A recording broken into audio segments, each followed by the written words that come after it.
Hello, Sunshine. I'm Alexi, and welcome to the State of the Union podcast, presented by State Farm, by the way. I'm Alexi Lalas, and this is the State of the Union, where we look at the beautiful game on and off the field through the lens of red, white, and blue-colored glasses. This man over here is my friend, my colleague, my guiding light, David Mosse, a soccer savant and a Fox soccer and researcher extraordinaire. Mosse, how you doing on this? I don't know what the hell day it is, but how you doing today? I am doing well and very happy to be here, as you can tell by the big smile on my face. Have you been told to, lighten it up, or what? Are you bringing the Grim Reaper vibes out there, or what? On our last pod, I had a scowl on my face during it, and our colleague Brad Weimer took a picture of that and circulated it to everybody in the Fox Sports group here. And wow. It became this very popular meme today. I had no idea. 20 different people come up to me and crack a joke about it. I tell you what, we will get our crack staff on that, and maybe we can accumulate some of those pictures and memes. I mean, I don't know what they look like. I couldn't possibly fathom what they look like, but maybe in a future show we'll show the people what people are doing behind the scenes. In my defense, doing a pod with yourself, Heather O'Reilly, and Stu, it did feel like being the one sober guy at a bar surrounded by drunk people. Oh, buddy. All right, listen. Where should we start here? We come to you, for those that aren't watching, again from down here, down under, in our incredible Fox set. What day is this? What do they call the match day? What are we looking at? It's Monday here where we're recording today, but match day four is what we call this. And your buddy Rob Stone dubbed this Contender Sunday. He likes to brand things, and so the fact that Sweden, the Netherlands, and France were all in action, he dubbed it Contender Sunday. He loves to dub things, that Rob Stone. No. But he's good at it. So, all right, Contender Sunday. I'll go with that. Should we start with the Sweden game? Sure. Sweden, not our nemesis, but when I talk about I mean the United States women's national team, but someone that we have come up against time and time again, so much so that this is the first time that they haven't been in our group since when? 1999. 1999. That's pretty incredible. So this is the first time that we are seeing Sweden.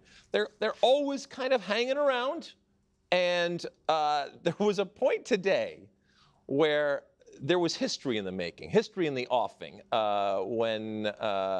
when the scoreline was, what was it, 1-0, right?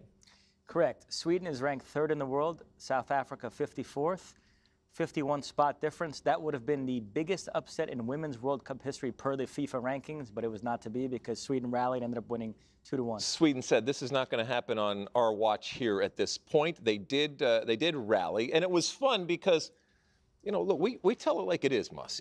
We have not had a incredible game yet, and even this Sweden game was not an incredible game. We have not had a really excitable type of 90 minutes that we can point to and say, "Wow, it's going to come. Don't worry." But this is a slow burn of a World Cup right now.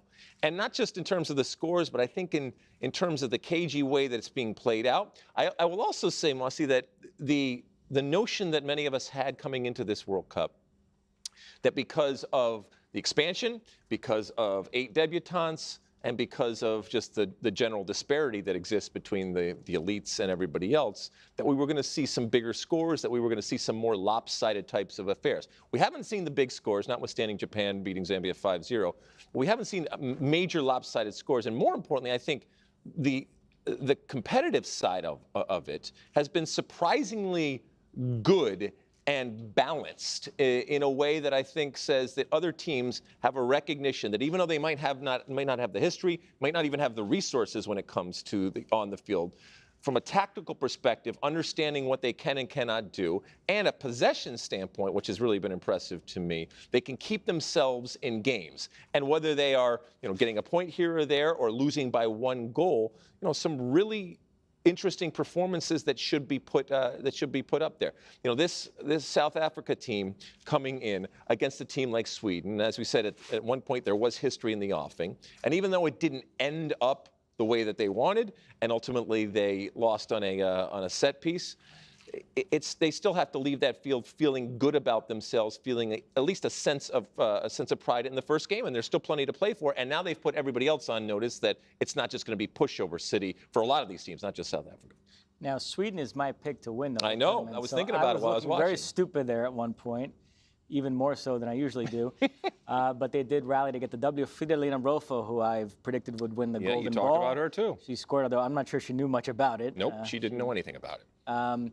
But yeah, not an impressive start for Sweden at all. Although, as you mentioned, the flip side of the story is give credit to South Africa. And you're right. So far, there's no team we've watched that you've thought, boy, that team has no business being at a World Cup. Right. So despite expanding the field, so far so good as far as the competitive balance of the tournament. All right. So then that was the first game. I was in early, and then I was doing some digital stuff for the second game. Second game, Netherlands-Portugal. In and of itself would be an interesting game given the rise of Portugal, and now we could get to see Portugal at a World Cup. And obviously from a Group E standpoint, this is the first time that we are seeing the other two opponents when it comes to the U.S. Again, not a particularly entertaining game. The Netherlands, which is, as we mentioned, the U.S.'s next opponent, was ultimately good enough to win the game, but did not set down a mark. And I think this is the other theme in that we have yet to see an elite team come in and announce their presence with authority, as the saying goes. Now, we still have Germany coming tomorrow. We still have Brazil coming tomorrow. So that certainly could change. But this also did nothing to change that theme when the Netherlands finish up 1-0. Yeah, they get the win. That's all that ultimately matters. But it wasn't a, let's put this in the Hall of Fame or in a time capsule type of performance. Although I will say Portugal is not your typical debutante. I think they are by far the strongest of the 8 debutantes. So I don't look at them as an opponent where you're going to put on a show and roll up some crazy scoreline. So I'm not as bothered by the Dutch performance as I was by some others that I saw in the last couple days from supposed contenders. They got the 3 points. The only thing I will say, and unfortunately this is going to be a theme throughout my commentary of this tournament, they do miss Vivian Miedema. We have lots of big stars missing this tournament due to injury, and that's one where you could see the drop off there. You still have Lieke Martens, you still have an emerging star in Brugge, but not having one of the top 5 players in the world, you could really feel her absence today. All right, let's move on to the third game of the day. France 0, Jamaica 0, and it was at times as boring as it sounds. Not always. I think, France, I thought France came out actually pretty urgent in the first 20 minutes, and it seems like they took their foot off the pedal. And look, everybody's missing players, but this is France. And in doing so, I think that they let Jamaica feel like they could do stuff. Now, if you ever needed, as I said on air tonight, if you ever needed an example of why Jamaica is a one-woman team and why that woman is Bunny Shaw, go and look at this game. And ultimately, she gets the second yellow card. And I put that on her. Was it soft? Yes, but you're already on a yellow card from the first half. And a lot of it goes back to she tries to do everything, and in many instances actually can do anything. She's back defending, which is ultimately how she gets a yellow card. She's selling herself and laying out and doing all these different things, long distance shots, one-on-one. And you saw that France, as they would, obviously scouted and knew exactly what was going on. Immediately when she got the ball, there were 3 and 4 French defenders, or just players in general around her. Now they miss her because of this yellow card. And again, I put it on her. In that moment, no need to go in and tackle Wendy Renard in that position at that time on a wet field. And even though you barely got her, it's a yellow card, it's not reviewable, and so ultimately she's going to miss the next game. It's a massive, massive loss for this Jamaica team that held their own throughout the game and celebrated, rightly so, at the point against the French. But now they go on, at least for the next game, without Bunny Shaw. Now, our colleague Mark Baggies Boy Young, who, by the way, is pining to appear on this podcast, we'll have to have him on one of these nights, he thinks that second yellow cards that lead to a red should be reviewable. What do you make of that? I always say we have too much VAR, except for the moments where we don't have enough of it. You want more? You guys want more VAR?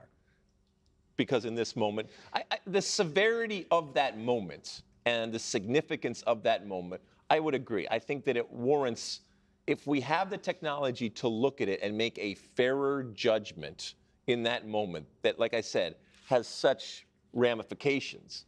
Yeah, I'm good. I'm good with that. But again, it's a slippery slope, my friend. You keep doing it. You got to draw the line somewhere, But again, as far as missing players, France without Katoto, Delphine Cascarino. So again, you wonder if they have enough up front to win this tournament.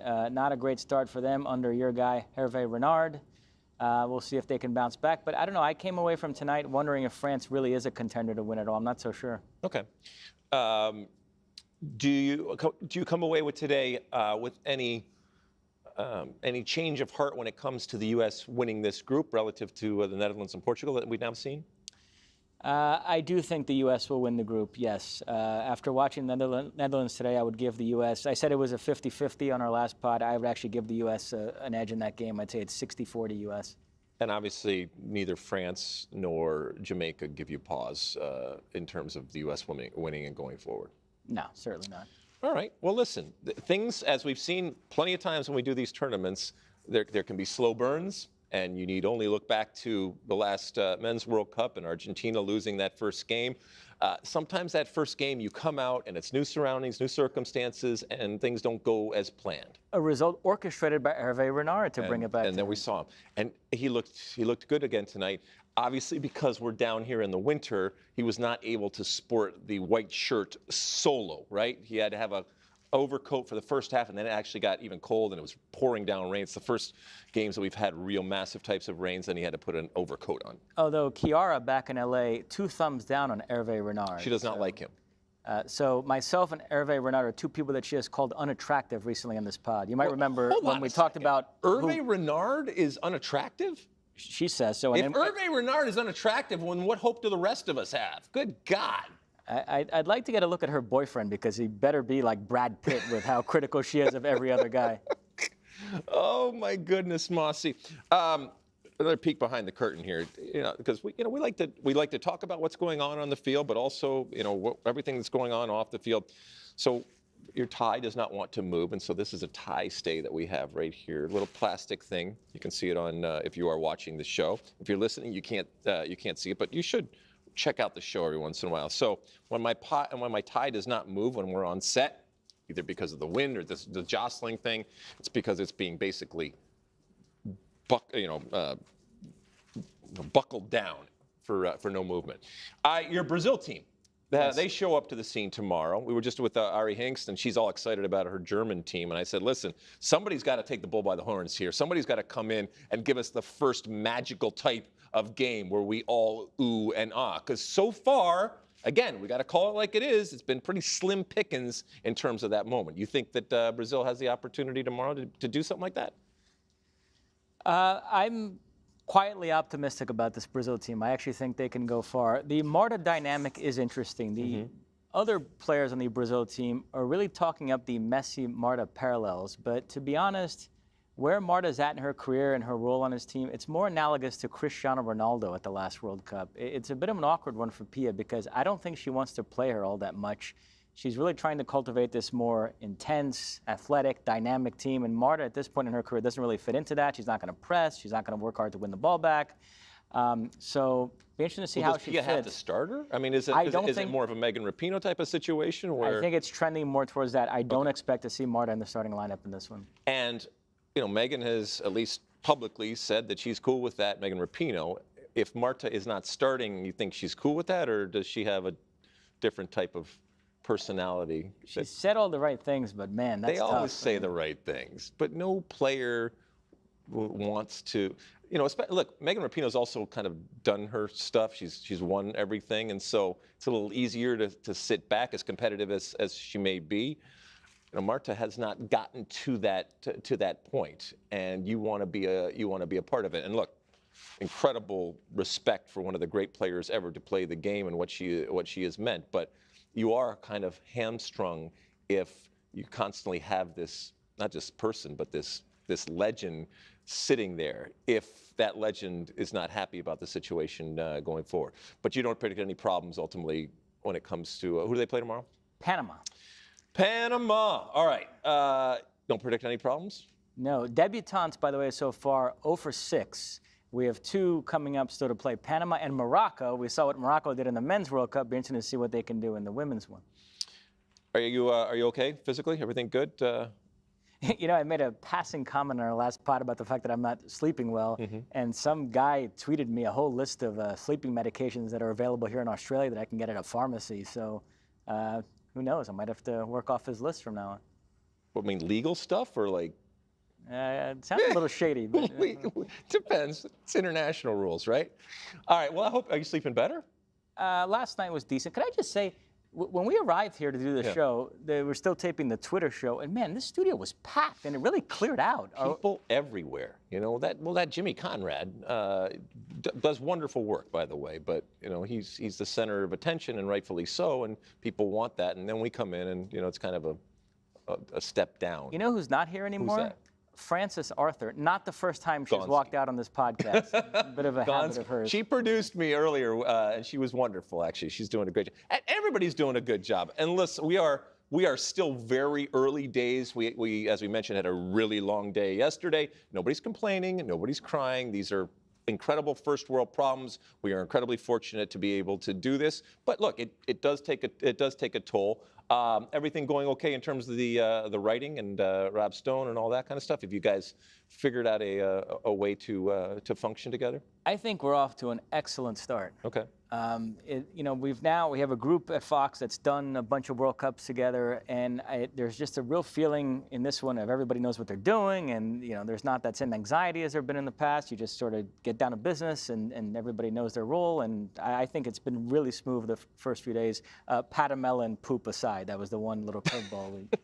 That's right. Yeah. I mean, we're going to have to get some more animals on the set. Well, look, we're having a wonderful time. I hope everybody is having a fun time watching it. I know it's not the easiest. We don't control the Earth's rotation or anything like that. It's just the way that it is. For those of you that do wake up early or go to bed late or stay up through the night to watch it, we can't thank you enough. I think there are certainly those diehards that are out there, and there are those that are just going to kind of come into the tent. And part of our job is to make sure that that when they come into that tent, that we have something interesting to show them. And not for nothing, but the #1 team in the world and the defending World Cup champions, that's a pretty nice thing to show them when they come into the tent. And so we will continue to promote that, as we will all the other stuff that's happening, including Mosse's Brazil, as they kick off tomorrow. All right, we will talk again tomorrow after all of the action. Thank you again to everyone for reviewing and rating and downloading and subscribing and doing all the things that you do out there when it comes to the State of the Union pod. Thank you again to State Farm for presenting this. And until then, and as always, my friends, from Sydney, Australia, size the day!